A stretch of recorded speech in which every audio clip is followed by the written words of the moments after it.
Assalamualaikum warahmatullahi wabarakatuh. Salam sejahtera buat kita semua. Perkenalkan, saya Sakina Pratiwi, NIM 240201020234, kelas MJ504 Manajemen Risiko. Dosen Bapak Joko Suharyanto, SE MM, CPOD. Video ini saya buat untuk membahas mengenai tugas UTS saya. Baiklah, perkenankan saya untuk memaparkan materi. Nah, kali ini saya akan membahas mengenai efektivitas manajemen risiko pada sektor keuangan di Bank Swasta Indonesia. Perkembangan ekonomi yang semakin pesat tidak hanya membuka peluang besar bagi bisnis perbankan, tetapi juga meningkatkan risiko yang dihadapi. Tanpa manajemen risiko yang tepat, bank beresiko mengalami kerugian besar yang tidak hanya merugikan mereka sendiri, tetapi juga dapat mengguncang kepercayaan nasabah dan stabilitas ekonomi secara keseluruhan. Adapun jenis-jenis risiko utama yang dihadapi bank swasta di Indonesia. Yang pertama, risiko kredit, yaitu ketidakmampuan debitur untuk memenuhi kewajibannya. Nah, yang kedua, risiko pasar, yaitu fluktuasi nilai tukar mata uang, suku bunga, dan harga pasar yang mempengaruhi portofolio keuangan. Yang ketiga, ada risiko operasional, yaitu kegagalan proses internal, kesalahan manusia, atau serangan cyber. Selanjutnya ada risiko likuiditas, yaitu kemampuan bank untuk memenuhi kewajiban jangka pendek akibat aset yang tidak valid. Selanjutnya, risiko kepatuhan, yaitu kompleksitas, regulasi, dan risiko sanksi akibat ketidakpatuhan.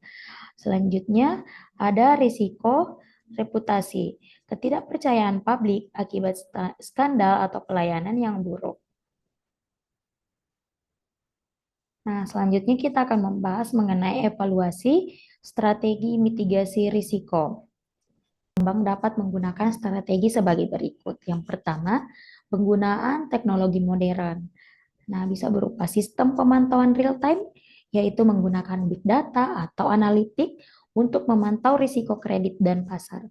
Kemudian yang kedua, bisa menggunakan automated risk management system, yaitu mengintegrasikan teknologi AI untuk memprediksi dan mengelola risiko operasional. Nah, selanjutnya pengembangan kompetensi sumber daya. Yang pertama itu pelatihan dan sertifikasi. Memastikan karyawan memahami regulasi terbaru dan strategi manajemen risiko. Nah, kemudian kolaborasi internal meningkatkan sinergi antar divisi untuk mempercepat pengambilan keputusan. Yang ketiga ada kepatuhan terhadap regulasi, yaitu membentuk tim kepatuhan khusus yang memahami perubahan regulasi domestik dan internasional. Bisa juga menggunakan teknik RegTech, regulatory technology, untuk menyederhanakan pelaporan dan audit.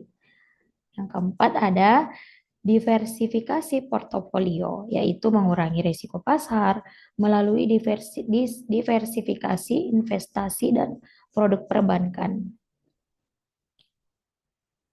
Yang kelima ada strategi manajemen likuiditas, yaitu menyediakan fasilitas likuiditas darurat dan memelihara aset likuid berkualitas tinggi. Nah, selanjutnya, rekomendasi inovasi atau pendekatan baru. Yang pertama ada pemanfaatan teknologi blockchain, yaitu blockchain dapat meningkatkan transparansi dan keamanan transaksi, mengurangi risiko operasional, serta meningkatkan kepercayaan nasabah. Yang kedua, penerapan AI dan machine learning. Jadi, bisa mengurangi fraud detection, yaitu sistem berbasis AI dapat mendeteksi anomali secara real time, mengurangi risiko operasional. Yang kedua ada predictive analytics, yaitu menggunakan data histori untuk memprediksi tren risiko kredit dan pasar. Selanjutnya ada kerjasama dengan fintech. Kemitraan dengan perusahaan fintech kemungkinan bank mengakses teknologi inovatif dan memperluas jangkauan pasar, terutama dalam pengelolaan risiko kredit untuk segmen UMKM.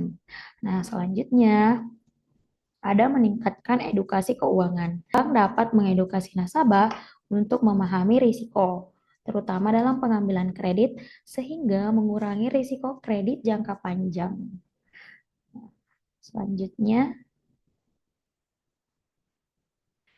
contoh kasus nyata dan analisis berbasis data. Jadi contoh kasus nyatanya, yang pertama itu serangan cyber pada Bank Indonesia. Jadi pada tahun 2020, sebuah bank besar di Indonesia mengalami serangan cyber yang menyebabkan kebocoran data nasabah.